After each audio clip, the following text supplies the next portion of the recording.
Assalamualaikum warahmatullahi wabarakatuh. Waalaikumsalam warahmatullahi wabarakatuh.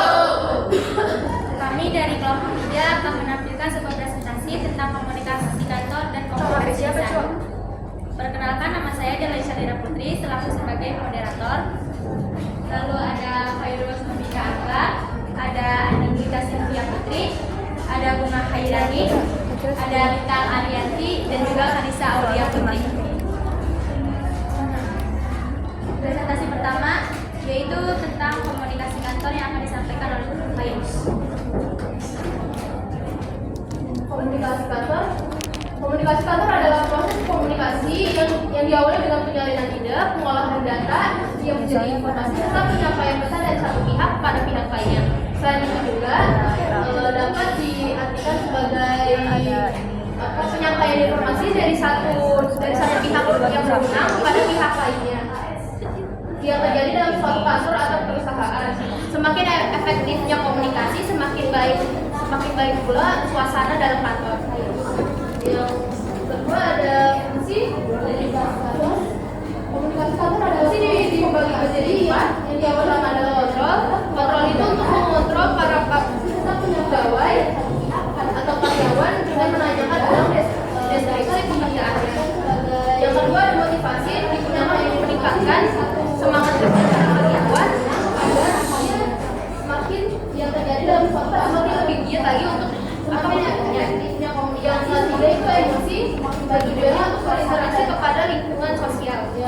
Yang terakhir ada informasi, untuk memberikan informasi kepada seluruh elemen kantor menjadi 4. Yang pertama adalah kontrol. Kontrol itu untuk yang ketiga adalah komunikasi atau karyawan ada menanyakan yang dibedakan menjadi 2 fungsi, digunakan untuk meningkatkan membedakan menjadi 2 jenis. Yang pertama ada internal, yaitu seperti berinteraksi yang langsung tadi untuk di dalam pekerjaannya. Yang ketiga itu berinteraksi secara langsung, tapi hanya di dalam suatu organisasi saja. Terakhir ada dia memberikan informasi dibedakan sebagai 3 perbedaan. Yang pertama dari komunikasi atasan kepada bawahan, yaitu seperti kayak memberi pendapat, memberi saran, bedakan menjadi 2 jenis. Yang pertama dari internal, yaitu memberi petunjuk, dan lain sebagainya. Yang kedua dari bawahan kepada atasan, itu seperti kayak laporan, tapi hanya diberi tahu masalah kendala dalam kantor. Terus juga dibedakan sebagai 3 perbedaan. Yang pertama dari komunikasi atasan kepada bawahan, yaitu seperti kayak yang ketiga ada komunikasi yang berlangsung secara horizontal. Itu maksudnya seperti kayak di interaksi para pegawai, tetapi dia jabatannya itu sama. Nah, yang kedua ada komunikasi eksternal. Komunikasi ini tuh berlangsung dalam suatu organisasi, tapi dia disampaikan kepada di luar organisasi atau di masyarakat gitu.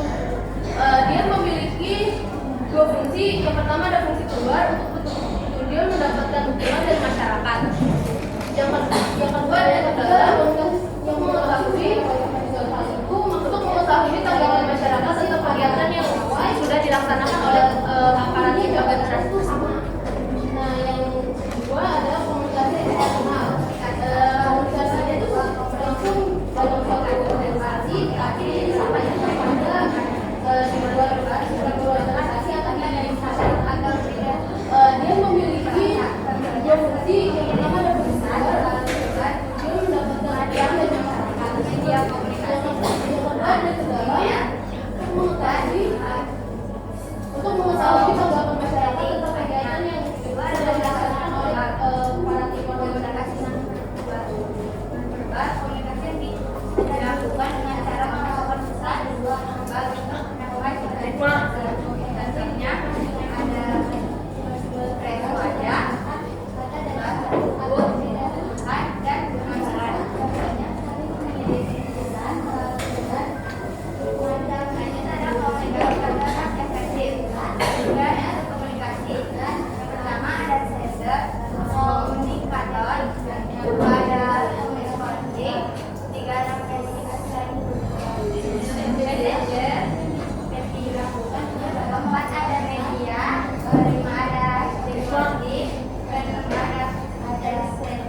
melibatkan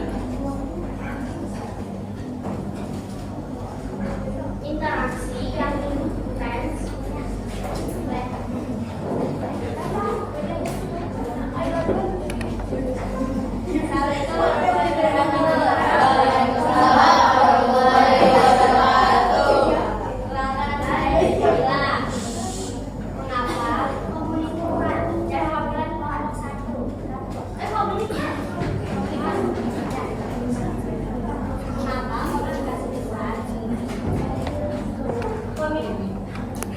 komunikator dan komunikasi harus melibatkan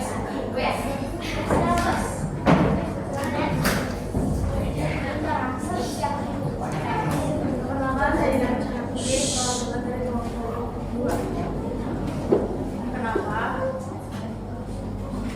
antara komunikator komunikasi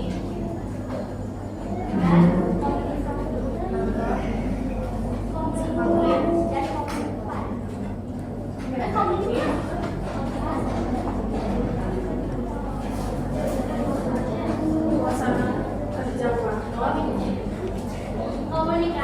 dan